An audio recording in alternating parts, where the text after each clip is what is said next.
Olá a todos e todas.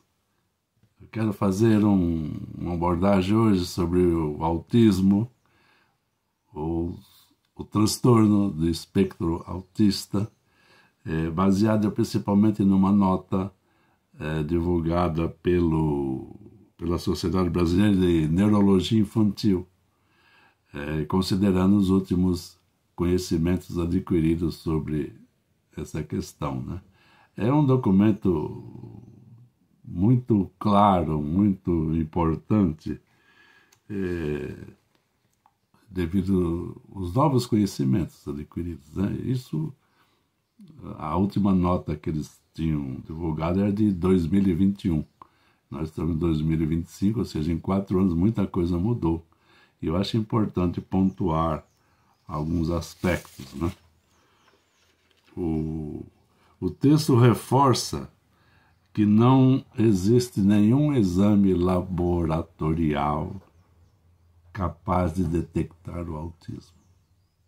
Ou seja, ao fazer todos os exames laboratoriais, são como das outras crianças. Nada diferente. Ou seja, não deve ficar buscando exames detalhados quando você vai num médico novo, vamos pedir isso, vamos pedir. Não existe. Ponto. O diagnóstico é clínico. Ou seja, vai depender de observações do comportamento da criança, sobre o desenvolvimento infantil desse ser humano. É clínico. Por isso, dizem eles que quanto mais cedo, melhor detectar esses aspectos autistas, ou espectro autista. Sim? É muito interessante isso, porque as pessoas ficavam muito preocupadas quando tinha o diagnóstico de autismo, de qual seria a medicação dessas crianças, né? Então não existe isso de medicar, nem pelo neurologista, nem pelo psiquiatra, nem por ninguém. Não é para medicar criança com esse diagnóstico. Usa-se a medicação quando a criança apresenta outros comportamentos que não do autismo. Por exemplo, muita ansiedade, crises de violência, quando tem. Criança brava, não violência, mas criança brava. E que incomoda muito e coloca a criança em risco, mas é por outro motivo, não pelo motivo do autismo. Compreende? Isso é muito sério. Então, a Sociedade Brasileira de Neurologia Infantil recomenda que se faça um rastreamento das crianças com suspeita já a partir dos 14 meses de idade. 14 meses de idade. O Ministério da Saúde aqui do Brasil está sugerindo que se faça esse rastreamento a partir do 16º mês da criança. É muito bom isso na unidade de saúde. É muito interessante. Um dos questionários mais importantes é o MCHAT. É aquele que, quando a família desconfia de que algo não está bem com a criança, leva a criança ao médico e ao pediatra, em geral, e o pediatra deve, como na unidade de saúde, aplicar algo como o MCHAT, que é o seguinte: são 23 perguntas sobre a criança, né? Sobre o que se observa, como ela responde aos estímulos, se ela tenta se comunicar, se ela evita o contato visual, por exemplo. Criança, um detalhe muito importante é que a criança autista, ela não mantém mais que 2 segundos de visualização, não olha para você, desvia olhar.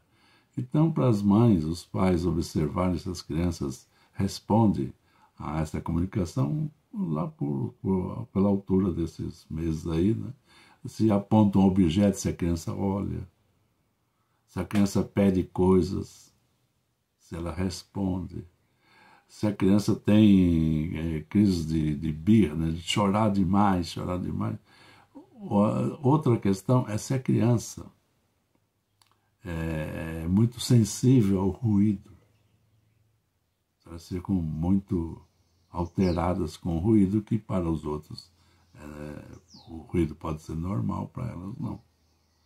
Então, o questionário vai fazer uma série de perguntas que os pais e as mães respondem em pouco tempo, né?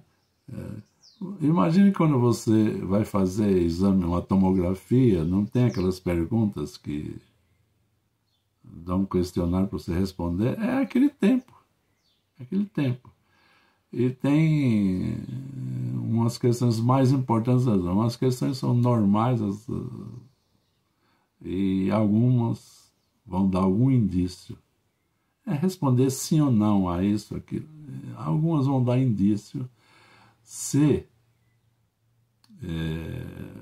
é conveniente pesquisar melhor o quadro, né? Mas é importante que quando se diz que esse diagnóstico da neurologia aponta para outra direção, é um avanço extremamente importante, porque o autismo é um problema, é um defeito na comunicação da criança. Isso nos remete à sua idade temprana, até intrauterino, estímulos excessivos. Aí vocês vão ver que, não estou dizendo que isso seja a causa do autismo, mas há um problema entre bebê e a mamãe.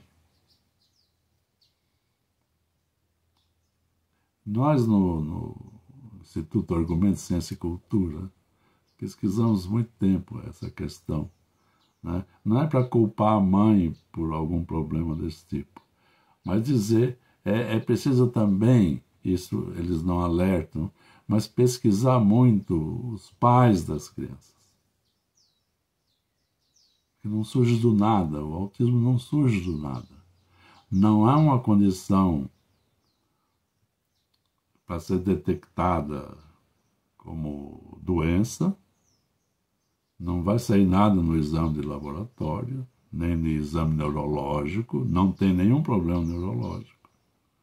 Mas algo existe e nós temos que pesquisar a relação entre essa mãe e essa criança. Volto a dizer, sem culpar a mãe, porque a criança surge do útero da mãe, conviveu 9 meses, você precisa saber o estado dessa gravidez, o que aconteceu. Mas, enfim, eu quero chamar a atenção para isso, né? Outra questão que a Sociedade Brasileira de Neurologia chama é sobre as telas.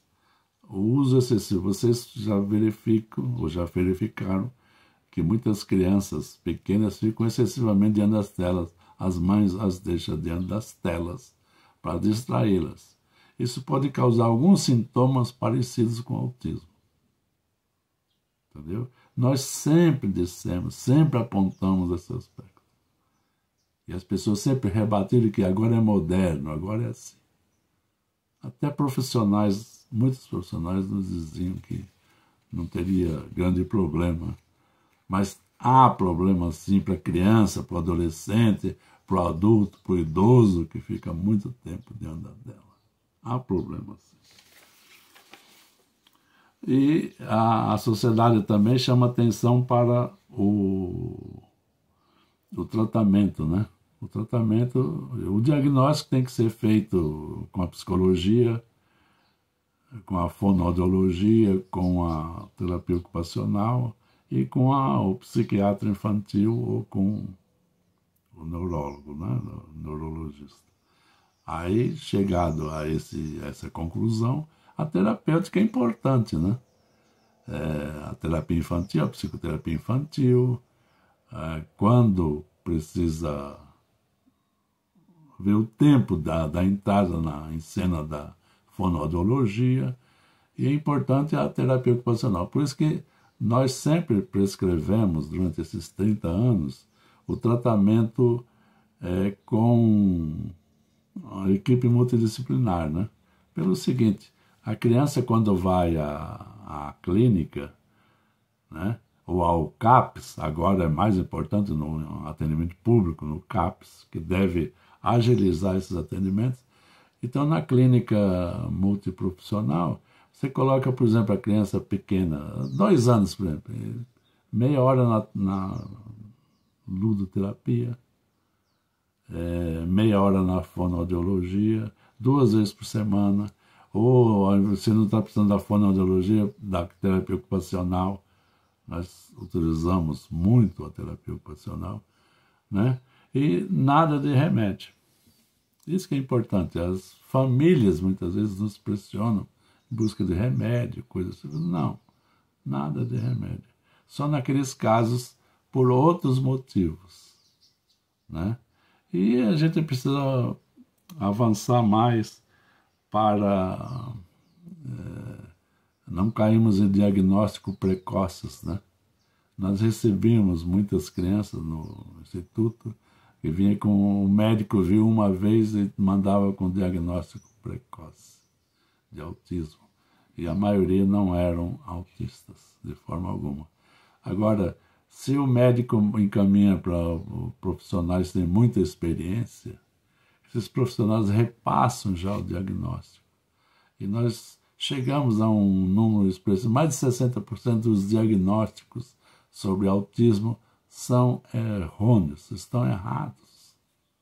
Mas fica uma marca. Agora a lei dá uma carteirinha para o autista, que eu não sei por que só para o autista e as outras crianças de outras síndromes não tem nada. Mas, de qualquer forma, se glamourizaram muito o autismo e é ruim porque a pessoa fica com o diagnóstico sem ser autista, né? Então, requer muita experiência, muita pesquisa. Isso não é simples. E não é para ser transtorno da moda, compreende? E muito interessante, então, essas observações da Sociedade Brasileira de Neurologia Infantil, e que os profissionais busquem estudar bem mais, pesquisar, porque essas crianças podem evoluir muito. A Sociedade Brasileira de Neurologia diz, não há cura para o autismo. O autismo tem 3 graus, leve, médio e acentuado.